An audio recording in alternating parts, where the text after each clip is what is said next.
Welcome to Be the Giraffe. I'm your host and guide, Chris Jarvis. Perhaps you're wondering why Be the Giraffe. The giraffe literally evolved to be more vulnerable, but the truth is that giraffe gets to see things others can't and reach heights and reach food others won't. If you are looking for ways to stand out and reach higher in business, with money, and in life, then you are in the right place. Welcome to Be the Giraffe. Welcome to Be the Giraffe. I'm your host and guide, Chris Jarvis. If you are looking for ways to stand out and reach higher in business, with money, and in life, then you're in the right place. On Be the Giraffe, we meet the innovators who dare to be different, stick their necks out. We learn how they broke free from the herd and used their long necks to discover better paths. Today we have an exciting show. My guest is Dan Roitman. My favorite part of this show is that I get to interview cool people and I get to spend time with my friends. Today, I get to do both. Dan's a successful entrepreneur who built a 9-figure business in the language learning space.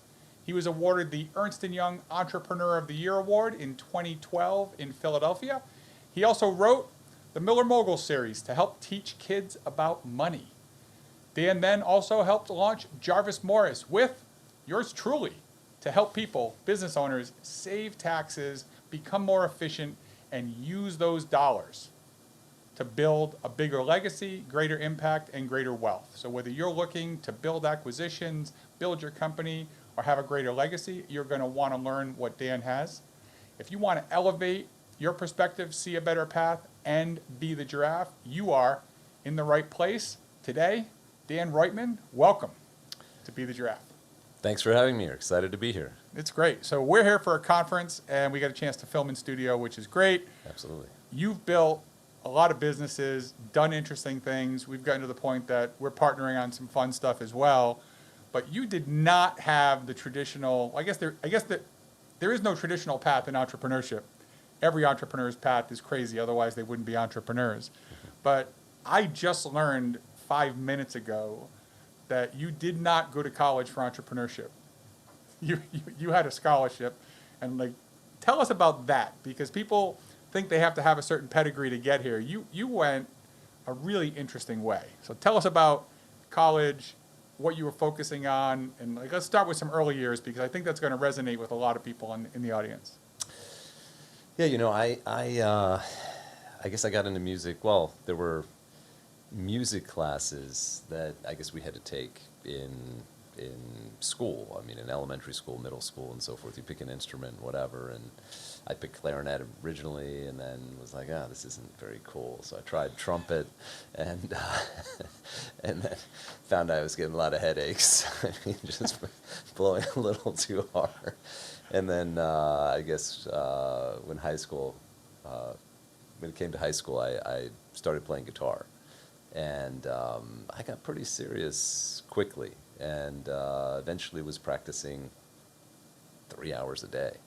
And one day I got this song in my head, and it was sounded like a giant big band, and I just figured out how to transcribe it onto the guitar, where it just sounded like multiple instruments playing at the same time while I was playing this guitar thing, and this song, and recorded it and sent it in as a demo tape, and ended up getting a full scholarship for music, for jazz commercial composition.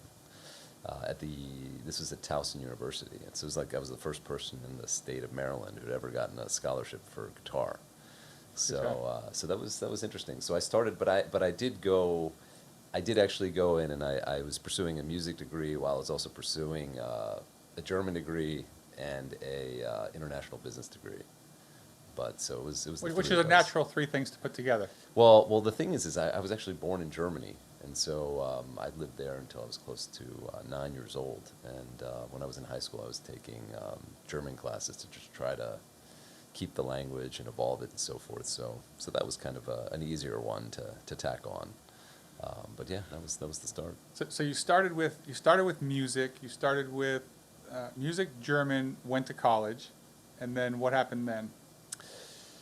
Well, I guess I've always had an interest in business. I mean, I remember my parents used to make fun of me because they would see me the way they described it, like always writing these little figures down and calculating stuff or whatever and so forth. And but I realized early on, I mean, there was this one day that my stepsister came home, and she was like,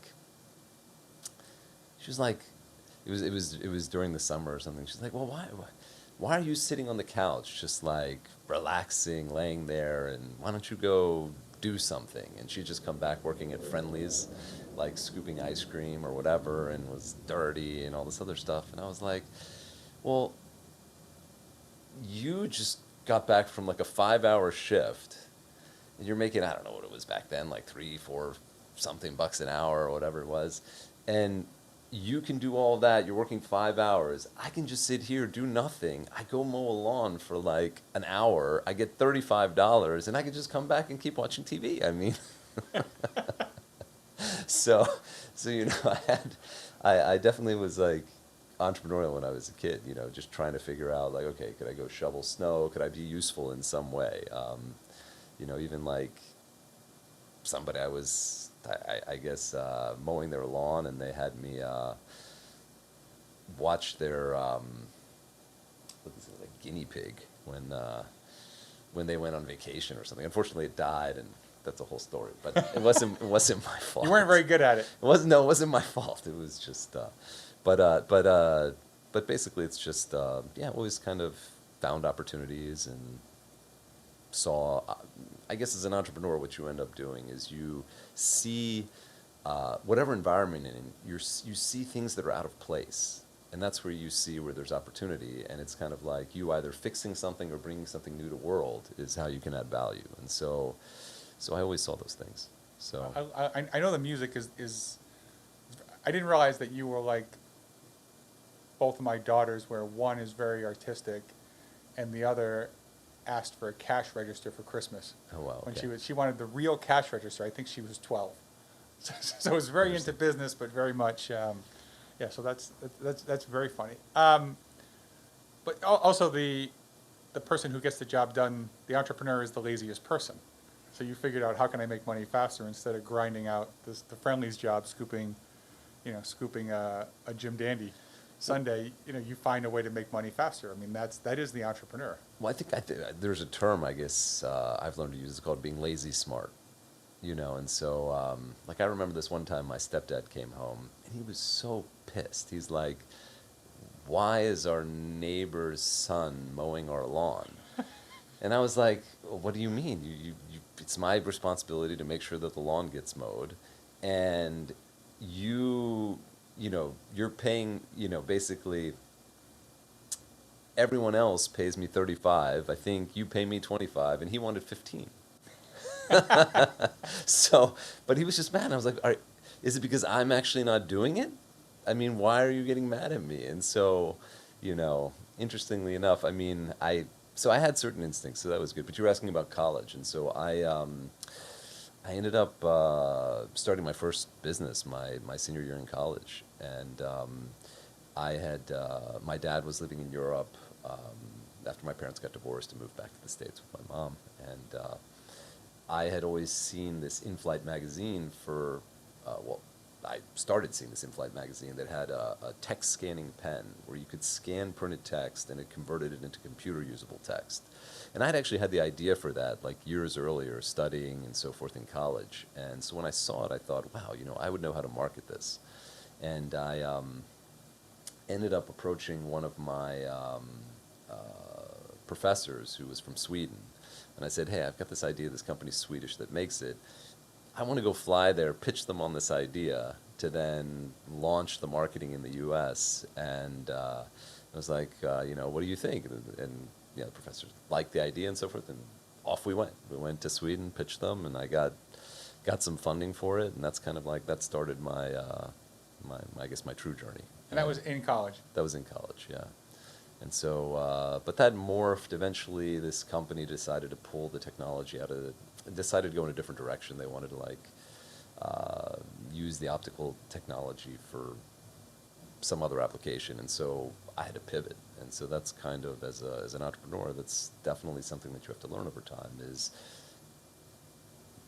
just accepting reality, moving on, pivoting, trying new things, and so that eventually led me to we were already selling online, and this was a tough period because this was basically graduated college in 2000, and so by 2001 was pivoting, 2002, and this is after the dot-com crash, and there's also a period where you didn't have the kind of tools you had like today, where I mean Sure. you could just launch something instantly. I mean, even seeing you like, oh, what do I do for lead gen? Instantly, you're able to put a QR code and have an email list and do that in like 5 minutes, right? And I mean, and it's just back in the day, you actually had to program your own systems, and just the tech wasn't there, and so.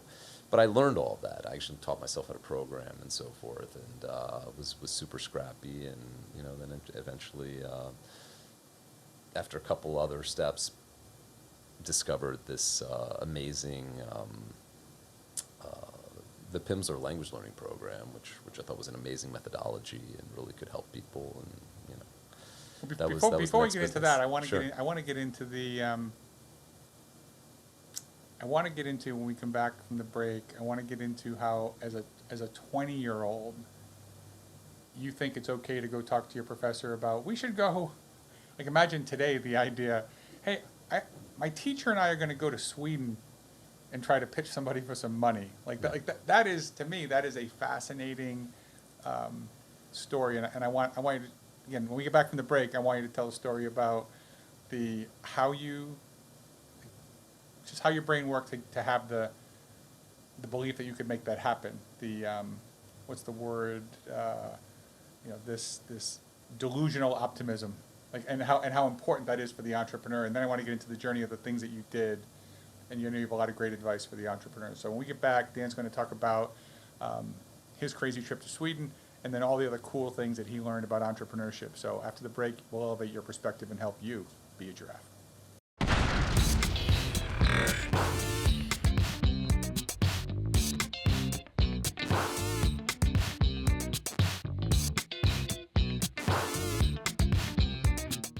Hey, Chris Jarvis with Be the Giraffe. On this week's episode, I have none other than Dan Roitman. Dan was Entrepreneur of the Year from Ernst & Young in Philadelphia. He built a 9-figure business. He's written the Miller Moguls series to help parents help their kids learn about money and entrepreneurship. He started a business and got his teacher to invest and be his partner. The guy's been an entrepreneur from the jump. And if you want to learn how to build your business, how to scale it up, you cannot miss this week's episode with Dan Roitman. Make sure you're there.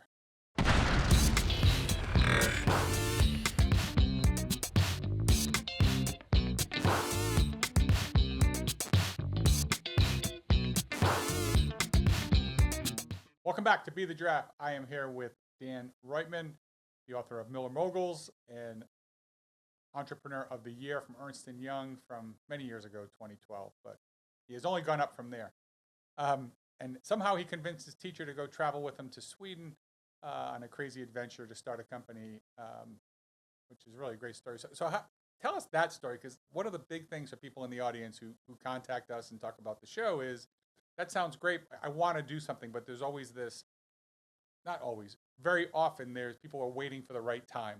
They want everything to align, they want things to be perfect. Yeah. Nothing's perfect about a 20-year-old asking a teacher to go away to a foreign country. I'm not sure that would fly in the U.S. right now, but you did this. You had this vision. What was that? Like, just what was going through your head or not going through your head? Is it delusional optimism? Is it like what was that?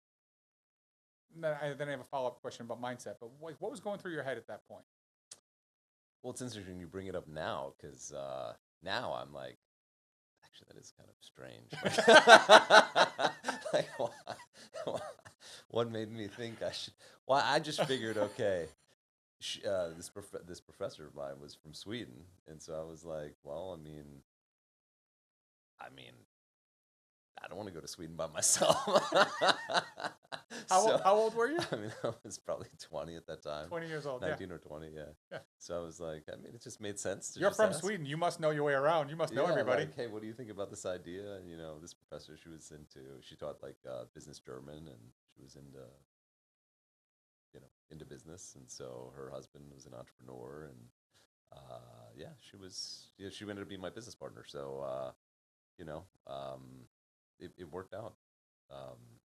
So I think, but it's interesting too. I also think back because, something to over time you tune into is like when you're in alignment with where you should go, like magical things start to happen, whether you want to call them coincidences, synchronicities, or whatever.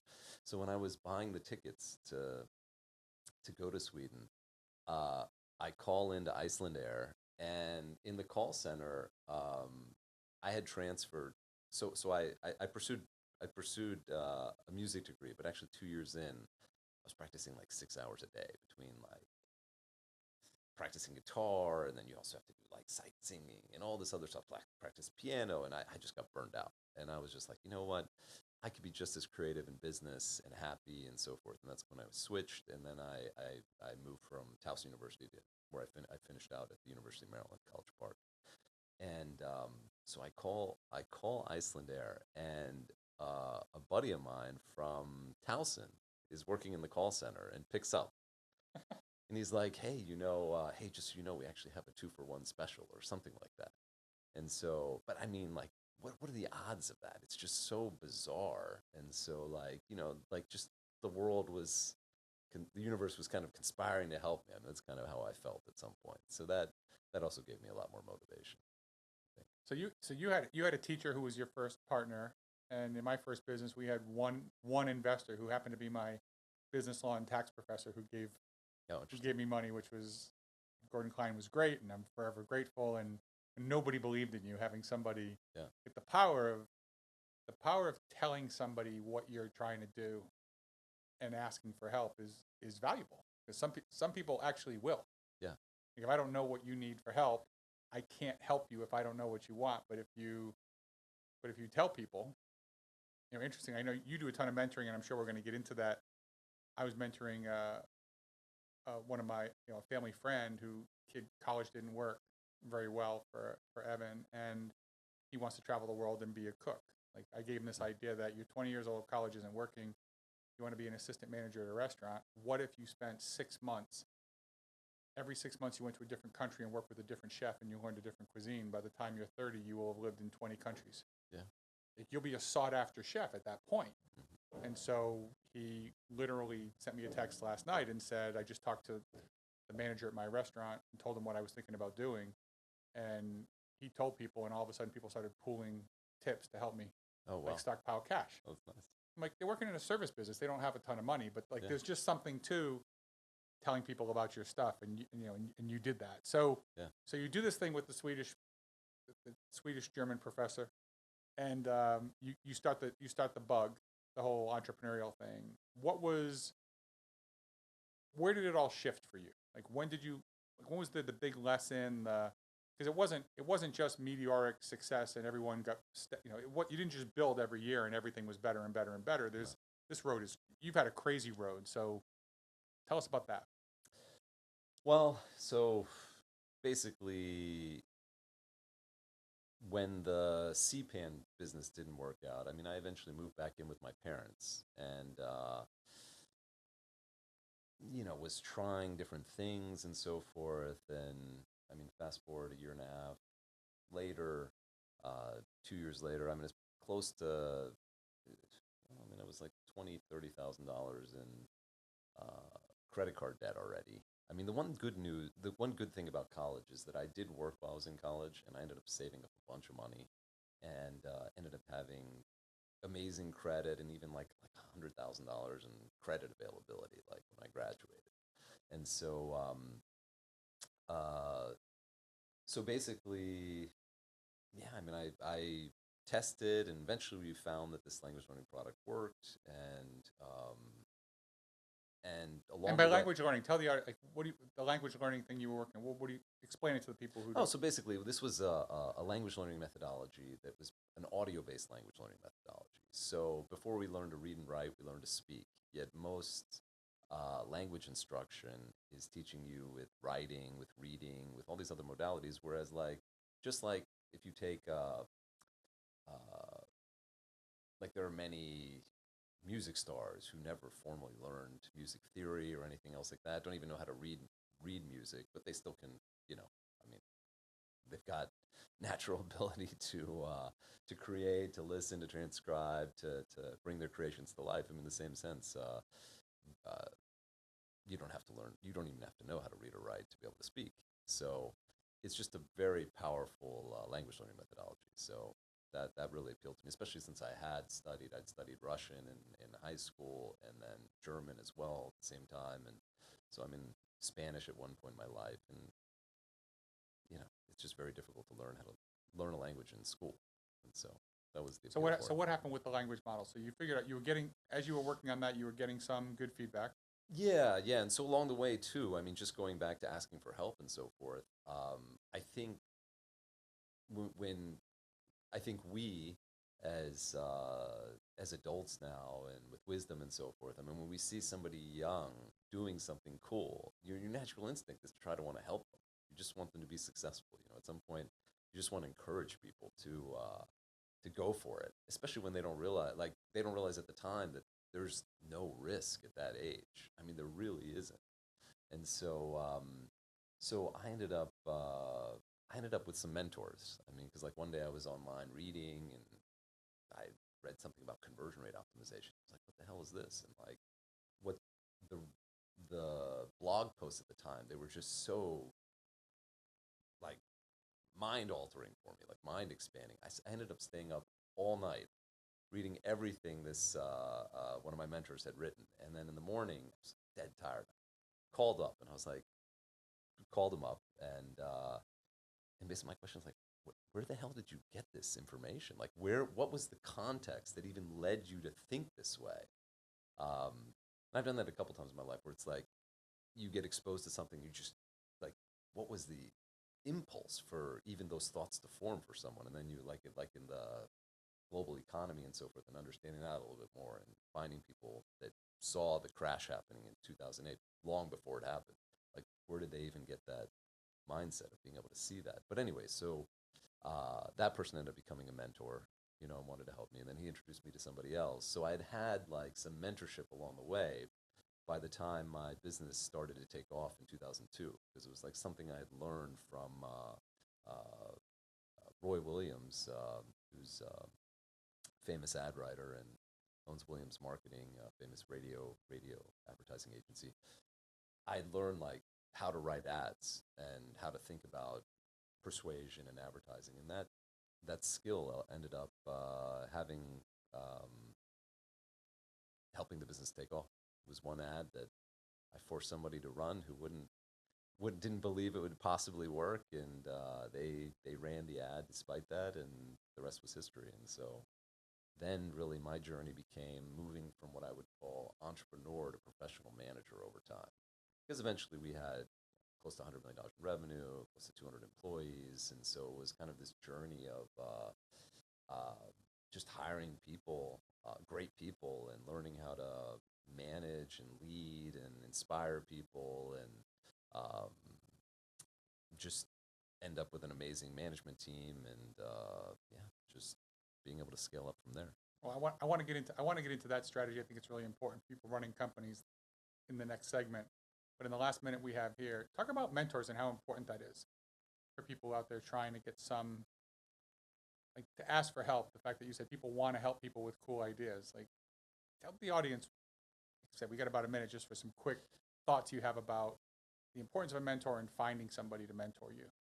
Well, I mean, one fundamental thing there is like I think successful people always are giving, maybe to a fault, where they so in any case, I think it's really important to seek out people who you can learn from, but it can be paper mentors too. Like we're both friends with Jay Abraham, and I only met him maybe 11 or 12 years ago, but when I met him, I showed him I had been on the front page of this magazine, and inside it asked like your top three books, and I showed him. I was like, hey, getting all you, getting everything you can out of You've got all you've got is like one of my top three books, and so that formed a friendship from there. But you can have paper mentors too. So, um, but absolutely, I think it's key to find people.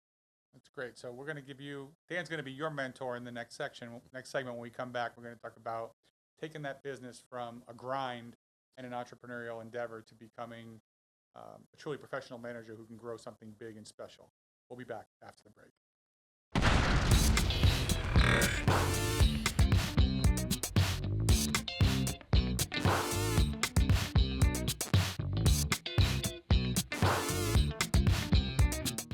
Hey, Chris Jarvis with Be the Giraffe. On this week's episode, I have none other than Dan Roitman. Dan was Entrepreneur of the Year from Ernst & Young in Philadelphia. He built a 9-figure business. He's written the Miller Moguls series to help parents help their kids learn about money and entrepreneurship. He started a business and got his teacher to invest and be his partner. The guy's been an entrepreneur from the jump. And if you want to learn how to build your business, how to scale it up, you cannot miss this week's episode with Dan Roitman. Make sure you're there.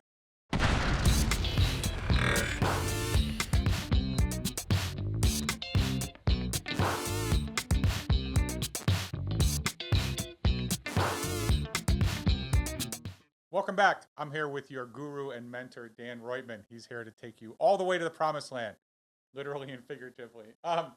In the last segment, you dropped a little Easter egg in there about going from being an entrepreneur to a professional manager. When I did the research for my book, 6 Secrets to Leveraging Success, I found Emmanuel Saez, who was a guy, he was at Cal Berkeley as an economist, and he did a lot of research on income inequality. And we're not going to open up an income inequality conversation with 2 white guys sitting here. That's not really our what do we know about that? But the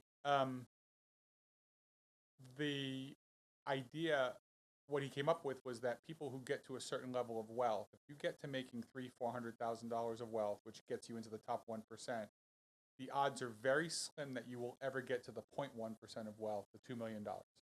So if you do have years where you make 300 and 400, you will never make $2 million a year.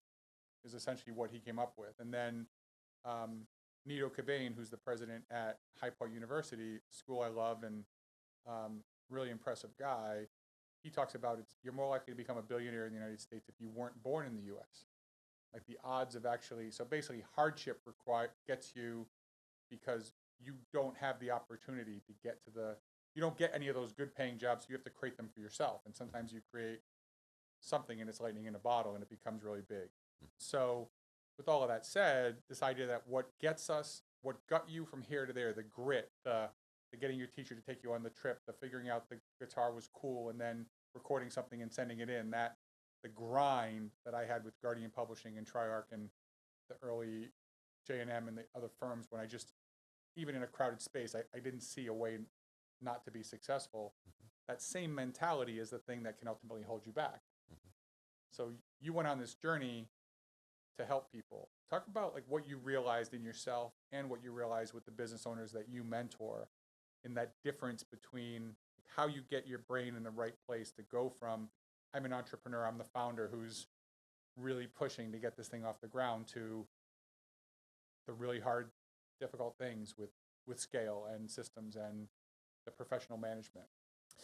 Yeah, I think a lot of it's mindset. I mean, well, one thing is you learn to delegate. I mean, that's got to be foundational because, I mean, there's only so many hours in the day, and unless you want to run yourself ragged.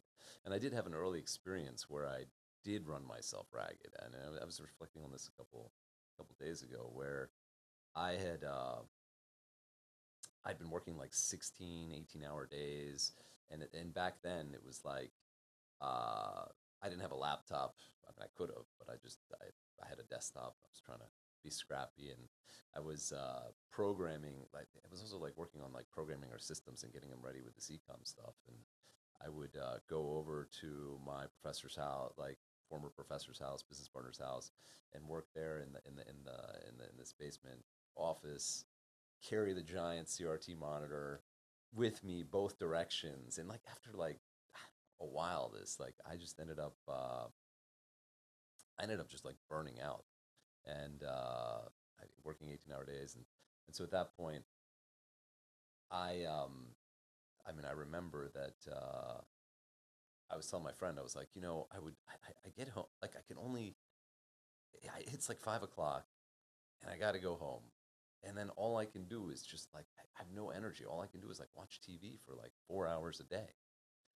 And he's like, So wait, you're telling me so you leave work at 9, you leave work at 5, and you go and watch TV for 4 hours a day. So it sounds like you're normal now. I was like, I was like, wow, okay. But but anyways, I learned through that there were some other like key moments in my company where I had to try do something differently. I mean, you have to like I realized, oh gosh, I mean, when there was this huge crisis, and one of my best friends who was working for me like quit that day, um, and he like goes down the stairs and he comes right back and he's like, dude, I don't have any money for the bus. It's like, but anyways, that day, like I broke down, and but I realized the next day. I mean, that's actually one of the only times I think I ever cried in business. I called up one of my mentors. I was like, oh, this is so hard, and it was, we were talking for a while, and then the next day I realized, wait a sec, there's temp agencies. I could just call because things were just going nuts. Things were scaling up. I could just call temp agency and get someone in, and then from there I learned, okay, I don't trust every temp. One stole a checkbook and had to file a police report because he had spent $700 on his like phone and phone bill or something like that. And you just learn along the way. But I guess what I was going to say is, it's really mind shifts. And I put this presentation. I've given a keynote presentation before called 120 mind shifts to go from 7 figures to 9 figures. And I started with personal related ones, like things that you have to do in your personal life and how you have to think about it differently. Because one of the challenges that a lot of entrepreneurs have is they don't realize they've reached a new level, and it's kind of like the thermostat has changed. I mean, and they are still acting in usually in a very scarcity survival kind of mindset. And so like even something simple like I mean I'll have in these 120 mind shifts that they're all like dualities. And so like one of them for instance is going from doing the dishes to being a diva. And so what I mean by that is that you have to be willing to spend the money to gain your freedom, because freedom isn't free. It's something you have to pay for. You have to invest in that to be able to have the free time to think, to have creativity and so forth. If you're always in the grind, you're going to be in a bad spot. So when you start to value your time that way, it really shifts things for people. I think so. If your time is worth $1,000 to $500 an hour, $1,000 an hour, hey, there's $10,000 an hour work you can be doing. I mean, for short bursts of time.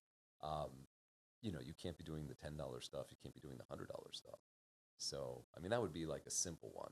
I mean, as an example, is how somebody has to change. But there's so many of them across different dimensions of a business. But it's just being willing to keep evolving. Because I always see a business as like, in some sense, it's kind of a crucible. I mean, for personal growth. I mean, who do you have to become to be worthy of or capable of running a business at a certain size? You have to become, I think, more compassionate in certain ways. Like you can't, somebody like you can't be somebody thinking like, oh God, I have to every second of somebody's time better be productive or they're stealing from me or something like that. There's all these strange thoughts you have as a business owner, as an entrepreneur. And eventually it's more like inspiring people, trusting them, and then knowing they always have your back and you've motivated them, elevate them to the next level. And so, and then you're investing in them and showing them what their strengths are and where they can become great. And so it's just, it's an evolution. It's a personal evolution. And I think as you get older too, at least I found for myself, you become even more compassionate and understanding of things because you have more life experience. Like, because I started early, and so it's not like I couldn't relate to people who had kids or had other kind of obligations, and you kind of look at them like, with like, damn, they're slacking, or what? I mean, Right. that's probably more the mindset. But now it's more like, no, that is an important part, and it's not just about this one limited aspect of I guess of your existence. It's about having it all in the whole and trying to, everything is just a means to an end, I think, of some sort of like personal spiritual evolution in some sense. So, I like one of the freedom isn't free. I like you have to pay for that. I like that one a lot. And then you talked about compassion. Talk about the irony of the business owner who's if the business owner is not particularly kind to himself or herself, like they treat themselves so poorly, Yeah. in so many ways, or they, like that's part of the mind shift thing too, that you shouldn't be you think you're doing you think when the business owner doesn't see themselves as an asset and doesn't see their time as an asset. You talked about doing the $10,000 job or the 500. If someone, for the audience, if you fancy yourself as a $200,000 a year person, that's $100 an hour. Yeah. If you're $1 million a year person, that's $500 an hour. So if you're cutting your own lawn in the middle of a day on a Tuesday, and you could be working on launching your business, then if it takes you 2 hours, that's that's a $200 to $1,000 job you just paid. And we can go back to your having the neighbor do it for 15. Yeah, exactly. When you were a kid. But talk about the challenge that partners or founders have, entrepreneurs have, with not seeing themselves as an asset, like not recognizing the value of their time, and that everything that they do is they're not doing other things. Yeah. 100%. So the other thing too is, the question is let's say you're making $1 million from your business.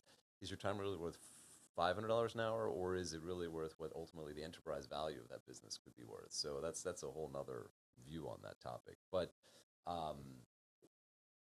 forgot your question. Well, it's the treating. It's not recognizing that the most important asset you might have is your own time. Right. So as far as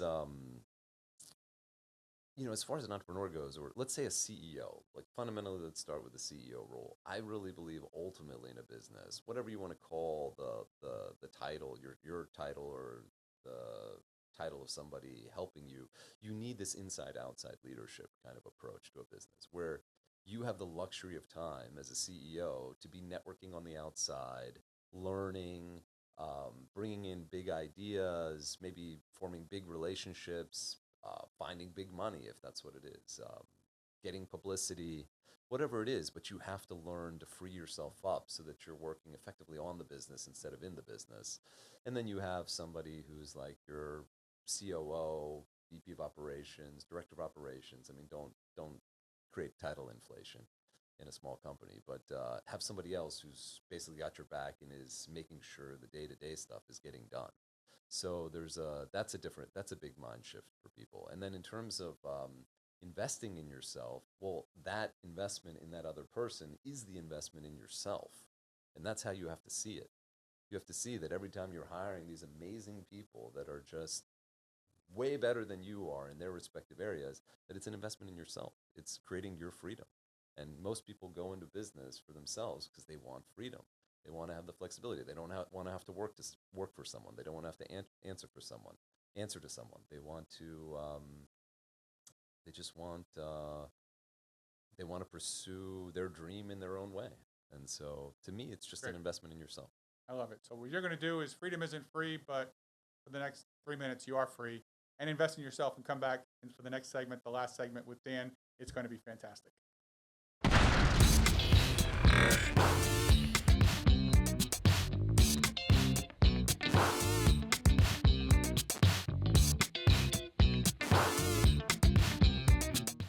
Hey, Chris Jarvis with Be the Giraffe. On this week's episode, I have none other than Dan Roitman. Dan was Entrepreneur of the Year from Ernst & Young in Philadelphia. He built a 9-figure business. He's written the Miller Moguls series to help parents help their kids learn about money and entrepreneurship. He started a business and got his teacher to invest and be his partner. The guy's been an entrepreneur from the jump. And if you want to learn how to build your business, how to scale it up, you cannot miss this week's episode with Dan Roitman. Make sure you're there.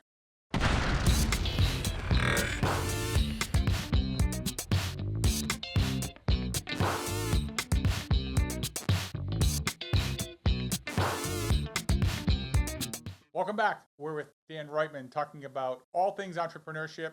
This is a man who's built a 9-figure business. He's actually building a business with me, which is impressive in itself, that he's found a way to wrangle me in. He gives great advice. He's been very helpful to me, so I am sharing all of that with you.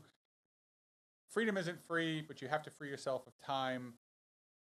The things that entrepreneurs don't do. We started talking about that in the last segment. What are the things, as you're mentoring people, what are the most important things for the business owners at home who are watching this, who they've got a business, it's off the ground, it's somewhere, they all fancy the 9-figure, the 10-figure exit, but it's a way different thing than getting something off the ground. Um, and it's actually more work to get a company off the ground and get it launched. So, but then people get stuck. So talk about the big things for people at home running a business who want to get to the next level, but they seem somewhat stuck. What are 2 or 3 really important things that you get into and you see in mentoring that people need to embrace, things they need to think about, just to help them get into that mindset that you find so important for the for the really high flying, super efficient entrepreneurs? Well, it might be helpful to share like the way I frame what I do when I am doing mentoring. And I mean, I've been mentoring entrepreneurs now on the side. I mean, I really enjoy it for the last 10 years or so, and always kind of have like a handful of people that I'm helping one way or another. And so I always kind of say my job is I'm kind of like the maximizer. Um, how do you 20x the value of a company? So like, let's say we could grow EBITDA 5 to 10x over the next 5 years and increase the multiple 2 to 4x. And what do I mean by increase the multiple? Well, if it's just you running the company, you have no management or something, I mean, maybe you can get 1 times earnings. I mean, if you're going to sell the business versus you have a management team and everything's structured and so forth, then you start to get in the realm of 5 and up. And what you're talking about is when you say EBITDA, it's earning before interest, taxes, depreciation, and amortization, which really means profit. It's Yeah, the the money you're profit of the making. business, yeah. And then when you say the multiple, is the idea is that the amount that you would multiply the earnings by when someone buys your company, if the company is well run and has a lot of systems, it can scale with the right love and care and capital, people will pay more. Absolutely. Right, so you're talking They're about paying more for safety. paying more for safety and Yeah, for the opportunity to scalability. grow it because it Yep. doesn't do any. An old mentor of mine, Hunt Ramsbottom, he talked about he did roll-ups and he said if I buy a bunch of companies for $100 million, if I can't grow them to be worth 300, I'm not making any money because I got to pay all the people back who gave me money, and I got to spend a bunch of time and money growing it and making it better. I have to find better system. I have to really make this thing better, like Yep. a lot better. And so just for the audience that this is talking about making more money, but it's not just making money. You can make more money with lower expense, which will make you more money this year, but you won't be able to sell it. And that's part of the paradox for the entrepreneur, right? 100%. The system that makes a lot of money is not saleable. Yep. And that's what we're talking about. Yeah, that's also one of the early things in a business that's trying to cross over into that next level is there is that dip where you have to invest into it and you'll make less money as you're hiring people and putting out that profit back, reinvesting the profit to be able to get to that next level. But I guess on the revenue side, so the big idea there is like, are you thinking big enough? Like, are you thinking 10x instead of, there's a book Dan Sullivan wrote, 10x is easier than 2x. And I mean, it makes a strong point for that. But you have to be thinking big enough so it simplifies the present because there's only a few things that will allow you to get that big. And you might be focusing on like, what is it, majoring in minors or, and so forth. So there's the revenue piece. Then there's the other thing too, I guess, when I think about mentoring, it's bringing operational know-how. So I've just done it all, seen it all. So it's just when there's a challenge in the business, whether it's putting in new systems or changing something around or an employee issue or whatever, or how do you do this with performance evaluations? I've done it all. Or what's this thing on the legal side, or how do you buy a business, or how do you raise capital? So there's the operational know-how. Then a big one is avoiding mistakes. So I've made over $100 million in errors of, I guess you could say, omission and commission. Things I've actively done that were stupid and things that I should have done to avoid stupidities, and those are costly. So, but as a result of that, and I'm still making mistakes, like 6-figure mistakes, probably every year, at least 6-figure. So I'm constantly still learning. And so I can see a mistake a mile away. And so that's why I think it's good to surround yourself with people that are other business people or mentors or whatever, just so you're getting perspective and they can help prevent like, $1 million plus mistakes. The next thing is like relational capital. So this is having a network, knowing exactly whom to potentially bring in to fix a certain problem. Like one of the companies, a company I mentored for several years that ended up selling for very high multiple to a Fortune 50 company. One of the people that I had recommended to them ended up probably accounting for about 40% of the value of that sale because he had been able to uh, manage and grow a certain marketing area of the company. And so that's like another aspect. So it's really like who do you have in the company and how can you keep getting better and better people into the business. And then I guess the last one would be like the personal side. And more over time, I've put attention on this, removing personal blockers, things that are inhibiting people. Or like I mentioned earlier, that thermometer or temperature change kind of, or circumstances change issue where you just have to encourage them to spend more money. Like it's just like, no, you need to be spending at this level now. You're at a different level. And like, why are you, um, I guess, totally politically incorrect, but we used to call it like Holocaust survivor syndrome. You know, it's just like you're still stuck in the shell shock aspect, and you just have to move beyond that. Like you're you're at the next level, and so, um, but that's just like that's one of many types of personal blockers. But I think so. If you're broadly think about those areas and who can help you maneuver in those different areas, I think you're going to be on your path to be successful. Really helpful. And I think, for me, when I'm dealing with the entrepreneur post sale who has a lot of money, there's a lot of different blockers there too. And it's one of the interesting pivot. The people who make a lot of money, they worked really hard to get it, Yeah. and then they feel guilty that they're not giving their kids the same opportunity because it's that challenge of I want to be successful and enjoy my success without spoiling my kids. And that's a big challenge. You did some interesting stuff as a kid, and I know for you, a big thing you have is helping these entrepreneurs not just with their own business, but also helping them with their families and with their kids. Hmm. And you went back to your early language learning and education background in the beginning business, and you started a new project, which we have. So the thing that tell us about Miller Moguls, so people can know here's something to help them value their time, so they can lean on some resources to help them with what's really important to them. Yeah, it's an interesting point you mentioned about you know your kids and wanting to make sure that they have opportunities in some way, but not spoiling them at the same time. I mean, I kind of a lot of my friends and I discuss kind of this idea of like the gift of hardship, and so like even uh, with the pandemic, I mean, I felt like I mean, my kids, like, I didn't feel that was a hardship for them at all. I mean, felt like we lived in a freaking resort, the whole time. And so it's something that I worry a lot about. And my wife and I are very, constantly thinking about this, like just making sure that the kids don't grow up with too much of a privileged mindset and so forth, and that they have opportunities and that uh, yeah, they hustle in their own way. Now, I don't also want to be the parent that's like, oh, my kid needs to be a doctor or an engineer or whatever, a lawyer, and then you're like pushing them into those professions. I mean, to say, hey, I want my kids to be entrepreneurs would be doing the same thing. So I want them to be whatever they want to be and to be happy. I mean, happy, productive, service to, providing service to others in some way, and so forth. So, anyways, I got inspired one day when we were going on vacation. I saw my youngest reading a novel we had just bought her for the flight, and she loved this story. And it was just like tearing through it. She's like, "Oh, I'm on page like 40. I'm on page 50." And then like that night, she wasn't asking for a phone at dinner or whatever. She's bored or something, and she just wanted to like just keep reading her book. And so, I was thinking after seeing that, wow, what if, I mean, I'm happy she's reading, I'm excited for that, but is she getting anything like practical out of what she's reading? Are there any takeaways from that? So that kind of thought bugged me for a couple weeks, and then I got inspired to write the Miller Moguls series. And so the idea there was I wanted my daughters to have a book that kind of like as I was describing you know my parents seeing me write on a pad of paper like these numbers, or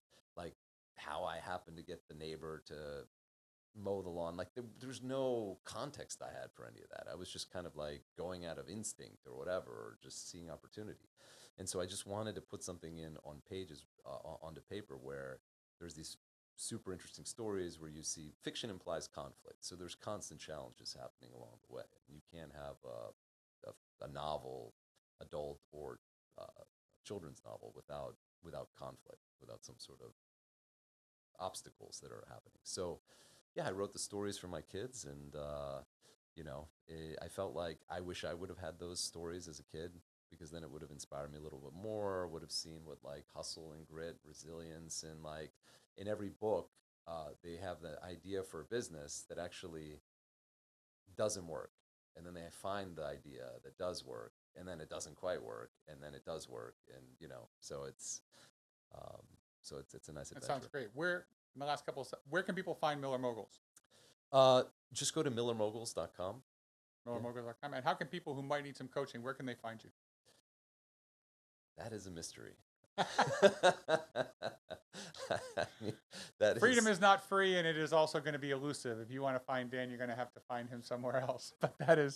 But we'll put something in the notes when you get a chance. Dan has been a mentor to me. He's my partner in another endeavor, is helping me scale up a lot of the things I'm doing to help businesses and their families. Uh, he's got a great path. If you haven't watched this whole thing, watch it. Go back and watch it from the beginning. You'll get a lot of great insights from Dan Roitman. Definitely check out Miller Moguls to give to your kids. He's a wealth of information, really thoughtful. He's a good friend, and I'm grateful to have him in my life. And so make sure to watch this again, share it with your friends and any entrepreneurs who need to level up. It's time for you to elevate your perspective and see a better path. We'll see you next week on Be the Giraffe.